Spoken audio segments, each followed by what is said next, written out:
so many of the tools that we use now, AI is embedded now, like it or not. You've got the AI there. So again, that goes back to the organization not hiding from this, not letting that wave drown them, but surfing it, understanding the good use cases, helping the organization, helping the employees. Expanding possibilities, the mindset zone. I'm your host, Ana Melikian.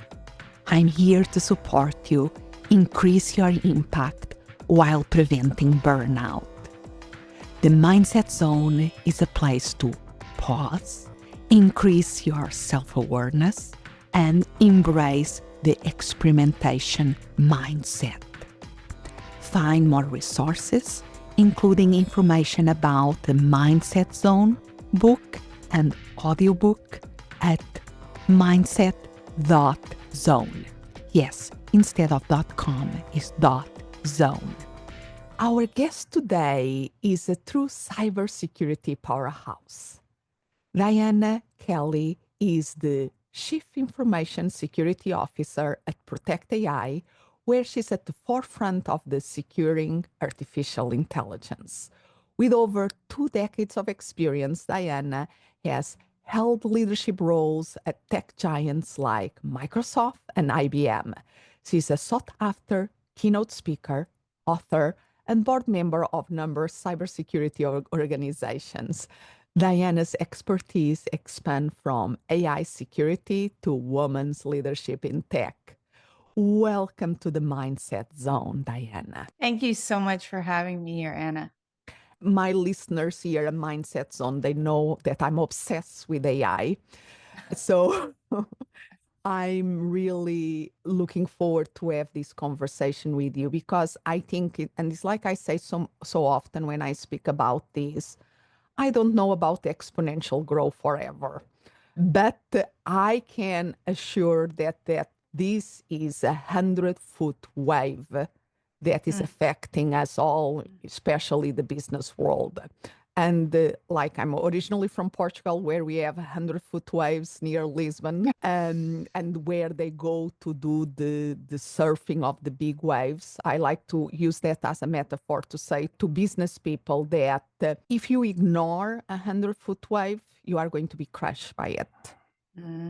If you try to learn every little detail and try to control it, you are going to be burned out by it. So what is the option? Is surfing it. And with the great thing about that we can learn from big surf of waves is that it's not a solo sport, it's a team effort. Because you have to have the jet skis that take people to the surfer to the right point. You have to have the spotters that are in the lighthouse that are picking the right waves to be surfed. You have to have the security people in this making sure that everything goes good and that they are in the beach just in case that they get into action. So there is a lot of people involved that I think is a great metaphor. We can surf this wave of AI to the betterment of humanity if we have the right team in place. And you are one of the essential people of this team. So can you share some of the key risks and vulnerabilities that organizations and even individuals need to be aware as AI become a thing that we really cannot avoid? Yes, and thank you. What a great question and lot to unpack. What Yes. what I really loved about your framing is that if we ignore it, it's going to just bury us, drown us, which I think is truly apt. There are a lot of organizations that either went down ignoring adoption of AI because it felt scary or ignoring the responsible adoption of AI because it can feel very overwhelming to people because how does AI work? And that gets to your next framing, which I also loved, which is if you try to go and learn absolutely everything about it, you're going to get overwhelmed. You'll probably get burnt out. On the other hand, if you don't do some learning on it, that it's going to be, it can just take you over, drown you either from not using it or not using it responsibly. And that really gets to what I think is one of the top level things that organizations do need to think about with AI is to first understand what it is. I'm not saying you have to go understand all of the math involved with statistical probability or every aspect of how machine learning works, but understand at a high level. It's not just the sparklies that we get on our apps that say AI is working now. It is, in fact, math, it is software, and understanding how it works and its limitations can really help so that organizations can adopt AI in a way that, from the use case level, makes a lot of sense. And just to give an example of what I mean by the use case level, um, chatbots are known to quote unquote hallucinate, which means that because they're looking for the statistically probable right answer and what they're generating, they're going to generate something that seems accurate, but may or may not be for the question that's asked. So, a very simple example of that is that early on, I was asking all of the well known, very well trained, publicly available bots what books I have written or co written. And this is right. And you laugh because that's something that as a person, if we go, what books did somebody read? Most of us would go to a well-known readership site, to like a Goodreads or to even where the ISBNs are listed or to an Amazon and say, "Hey, show me the books written by this person." But with the chatbot, it comes back with what it was trained on or what's statistically probable. So I was consistently getting a list of books that it was very reasonable that I could have written. The CISO's Guide to AI Security or How to Implement Zero Trust at Your Organization. These are all things that I could have written, but none of the books that I was reported back to that was responded to by the chatbot were books I had written. And they never got any of the books I'd actually written or co-written. Wow. So that's what I mean about the use case and rightness. And a lot of people are saying the chatbots will just be perfect in the future. But what does perfect mean? What is accuracy? And if the bots don't get trained on the proper information, they will create something statistically probable. This leads to another issue with AI and why I was talking about use of AI in a responsible and an aware way, which is that if you know that these systems can hallucinate and give an answer that sounds reasonable but isn't, may not tie back to reality, and you combine that with how much we tend to trust what these systems tell us. If you think, I use this example a lot, but calculators. If I asked you to multiply two 10-digit numbers, you would most likely put it into your phone's calculator or an online calculator. Most people would not take out a pen and a paper and do this manually. Once the calculator gives you an answer, do you then go, I'm just going to double check that? No, we use the calculator to double check our own math calculation. Exactly. We tend to trust the systems more than we trust ourselves sometimes. So if you've asked a chatbot for something, an answer that you don't know the answer to, if you're using it as a search engine or an encyclopedia, you combine that with how well they sound very authoritative and this is the right answer, and that we tend to trust them. You could see that use case is probably not a really effective one for a company. Now, if a company has trained very carefully their response bot to answer a certain set of questions, let's say, is this in policy or not in my company? How much money can I spend per diem or on a meal while I'm traveling? And you've trained this bot, this LLM, to respond on your policies. You monitor that it's responding accurately to those questions. In that case, now you could use a bot to ask a question you don't know an answer to. But you can see in those two different use cases and the deployments that there are some trade-offs. So number one, organizations need to understand what AI can do and can't do, start to create ideas for the best use cases within their organizations, and also help to train people on on how to use them responsibly. And then finally, to really get an idea of what are people using AI for? Because a lot of people have gone down, and it's delightful and a little bit frightening how people are using these systems to make their lives better. But it's just a matter of the company making sure that they have looked at the use, helped everybody to understand the use so that they're using them in a positive way, either that policy bot that I had talked about that had been custom and trained for that response, or for brainstorming and things. I do a lot of writing. And I absolutely love being able to put into one of these bots. I tend to use Anthropic's Claude. I really like that one. But everybody's got their favorite. And I have given it, so I created a project, given it some background to help to tune it to the kinds of things I tend to focus on. Then if I give a robust prompt about something I want to write, it can usually give me a pretty good starting point for an outline. Is it the outline I use? No, it is never the outline I use, but it saves me a couple of hours in work. And that is another really good way for Works to use it. The other thing I would say about security, so that's more of a high level use and trust and fit for what people are doing, making sure they understand. The other thing is that we do get into very technical aspects of security and AI that are very critical. And just without getting too deep, because we don't want to overwhelm or drown, two very important things are the data that we're using to train these systems with and how we use, is it representational of for the task at hand? There's a very famous example of some initial facial recognition systems were trained by some of the folks that were building them. And they happened to get trained on what they had. They had pictures of themselves. So early facial recognition, and Joy Balwini at MIT brought this to everyone's attention.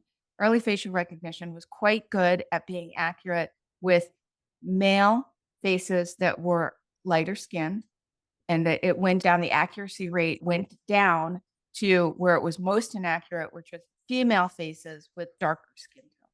Wow. So let's 10 year to unpack. So Okay. let me start, because the first part is really, I think, in this one of your areas. All of this is your area of expertise, but I think you're speaking about the need of increasing the AI literacy of all of us. My background is psychology, my PhD in psychology. I'm not technology. I have a love of technology from the beginning. I keep maybe in some things even an early adopter, but it's not my area, not the angle of expertise that I bring to the table. Yeah. I bring the human side to the table. But part of the process of my thing is that we all have to learn a little bit of how AI work to be able to know the limitations that you are Yeah. referring to. And and I would love to know your opinion about that. So I want to go a couple of details and then ask you a specific security questions that people are constantly asking me a lot. But one of the things you're speaking about, the example that you ask AI, like ChatGPT, about what are the books that you've written, and that he hallucinates. One of the metaphors that is usually used to explain is to see AI, because everybody has the experience of sending a text in their phone, smartphone, and they write something, and then there is suggestions of the words that come after that. Because it's a question of context. If we put some words, our you will be the logical sequence or a couple, and then we pick the one that make more sense to what we are trying to say.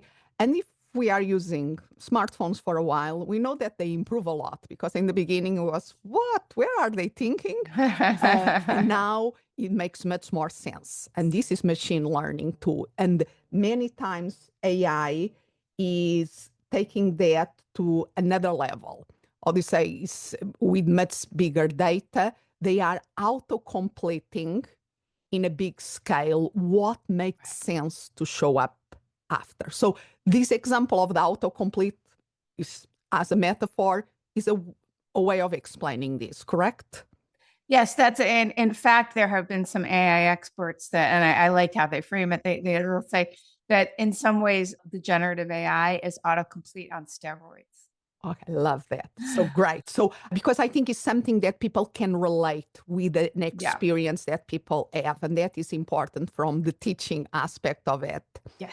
And then speaking about experience, the other thing that you're saying, you're giving the example of the calculator. That is absolutely true. How many of us, again, our day-to-day experience, we do a calculation in our head, but then, for instance, even tipping in a restaurant.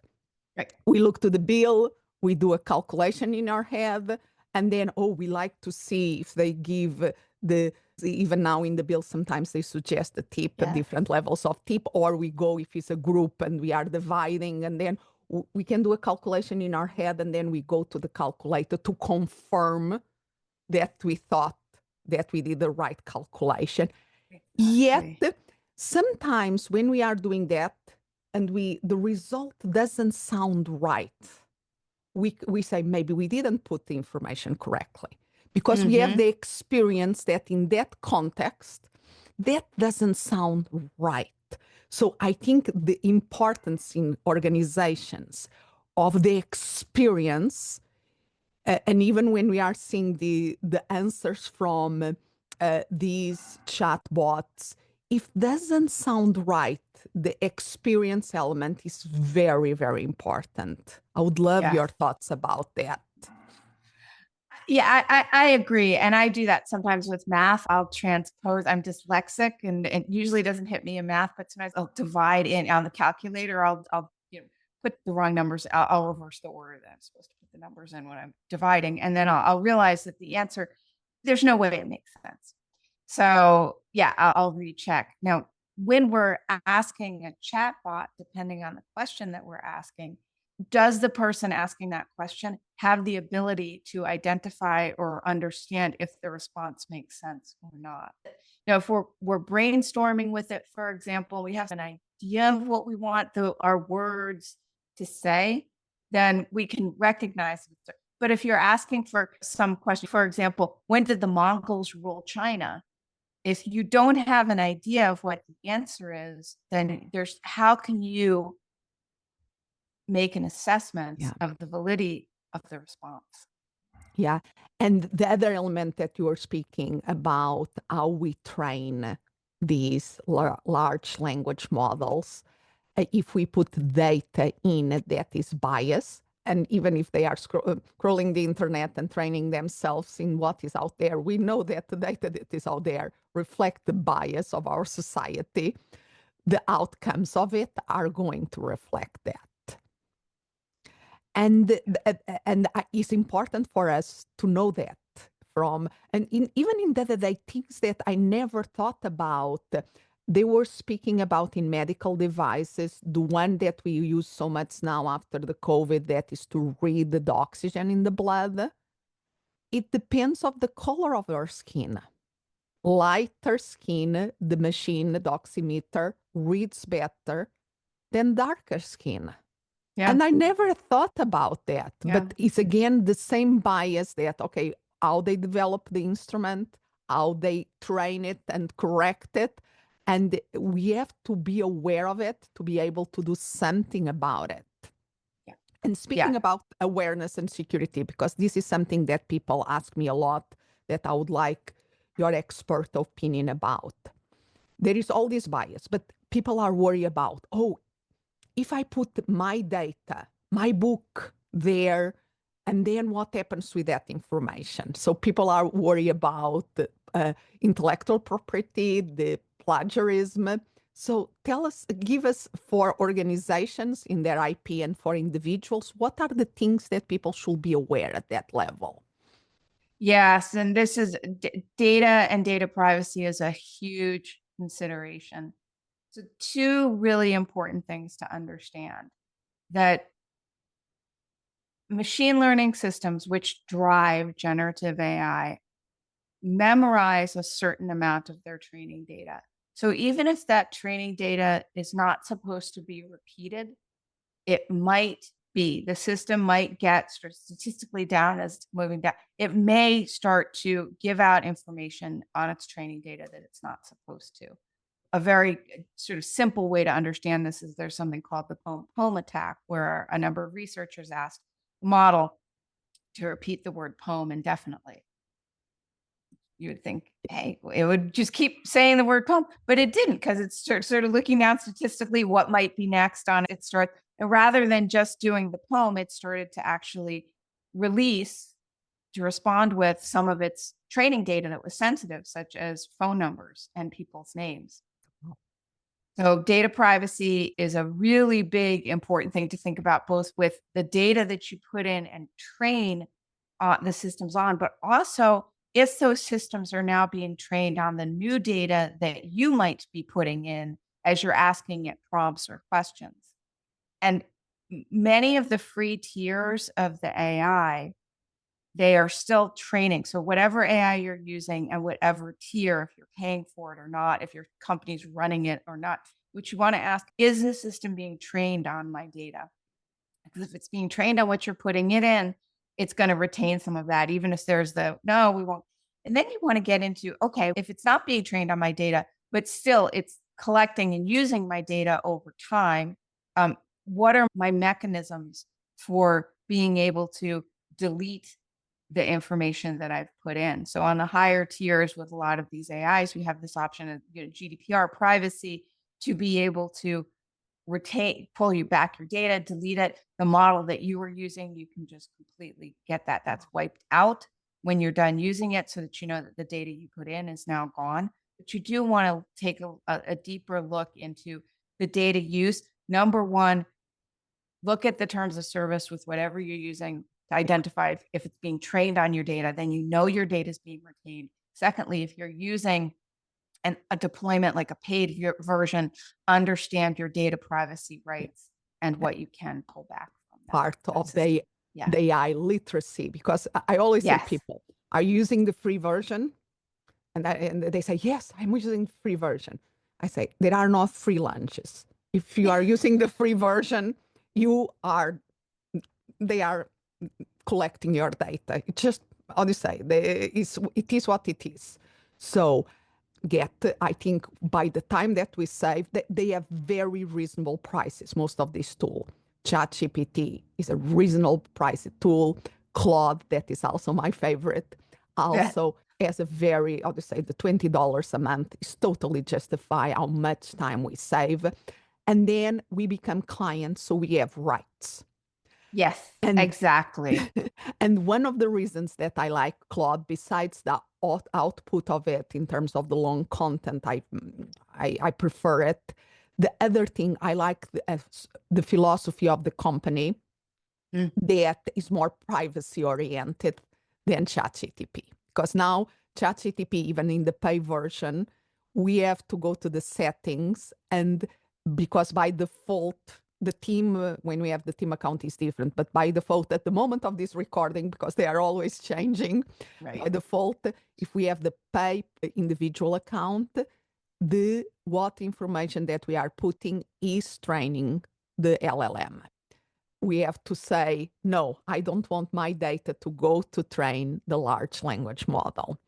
And Claude, by default, the data is not included there at the time of this recording, at least. At the time, and the most important thing, right? You said at the time of this recording, which means continue to read, continue to stay up with the terms of service.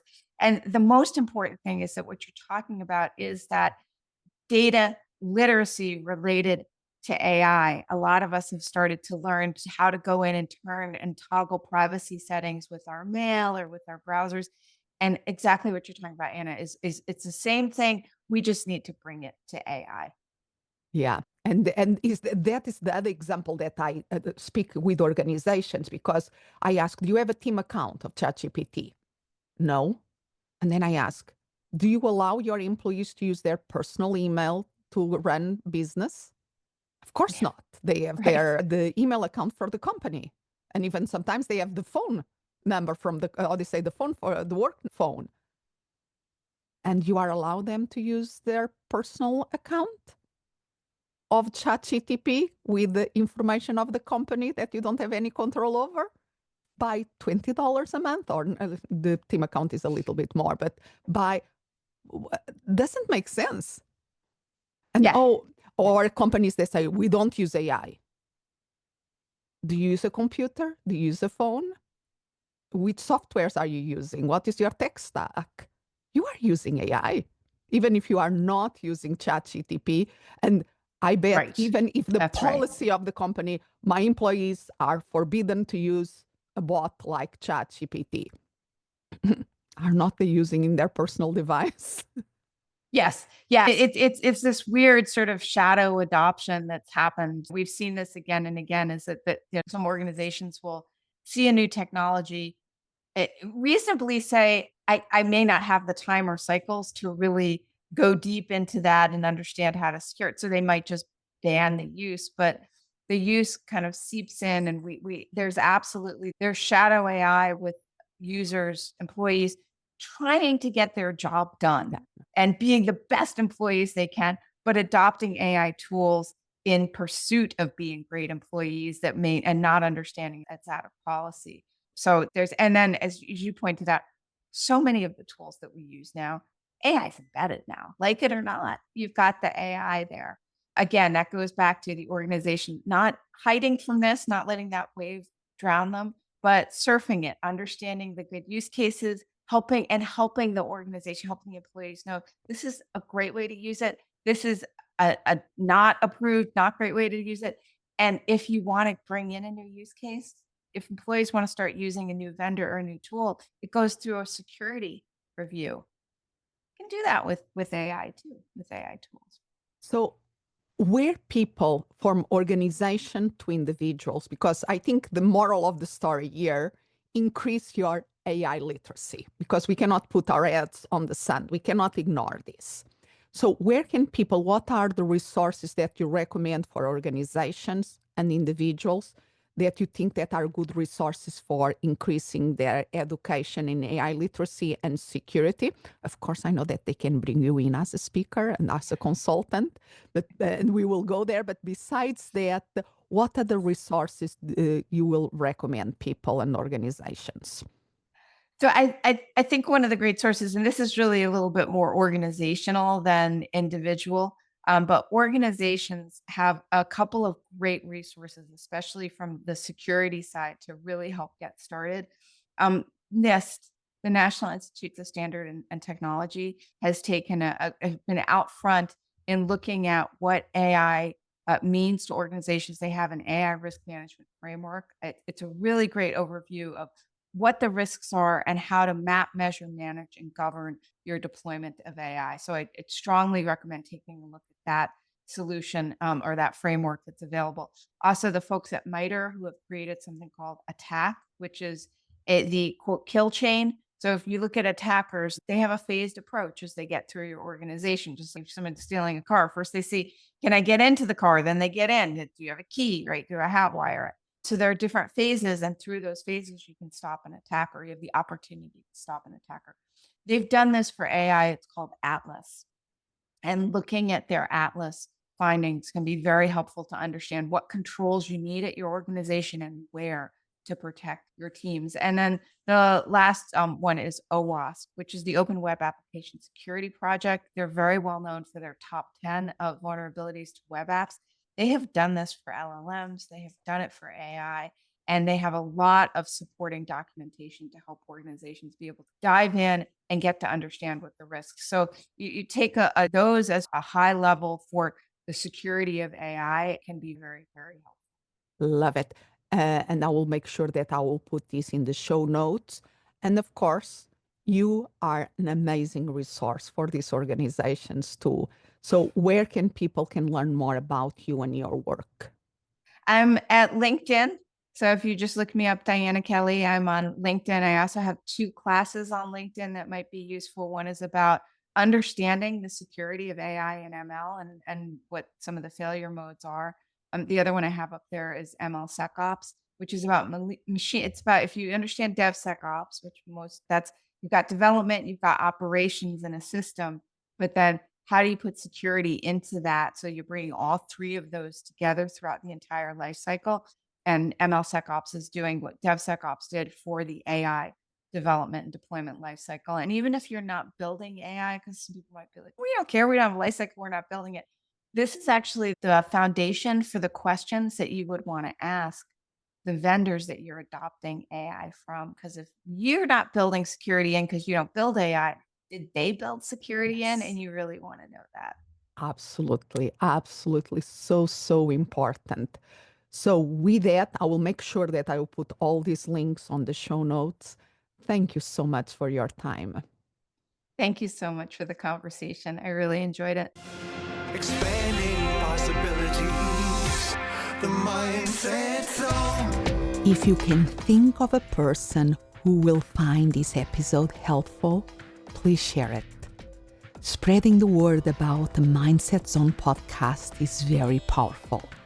For extra resources, including information about the book and audiobook, Mindset Zone, Actualize Your Human Potential, go to mindset.zone. Yes, instead of .com is .zone. As always, I'm so grateful that you are here. Expand what's possible for you, for the ones around you, for the world.